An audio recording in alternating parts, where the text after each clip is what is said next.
You are looking at Julian's pronunciation guide, where we look at how to pronounce better some of the most mispronounced words in the world, like this other curious word. But how do you say what you're looking for today?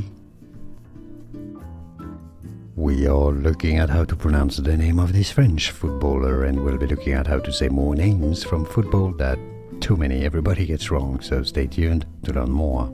In French it's said as Clément Lenglet, yes, silent T. Clément Lenglet, two silent T's indeed, so you can say it as Clément Lenglet. Clément Lenglet, or if you can say it better, Clément Lenglet. It's easy, and now you know. More videos for you to learn more correct pronunciations here. Thanks for watching. Here are more videos on how to pronounce more confusing words and names too many mispronounced. Like this video if you found it useful. I appreciate your support. I'll see you soon, and thanks for watching.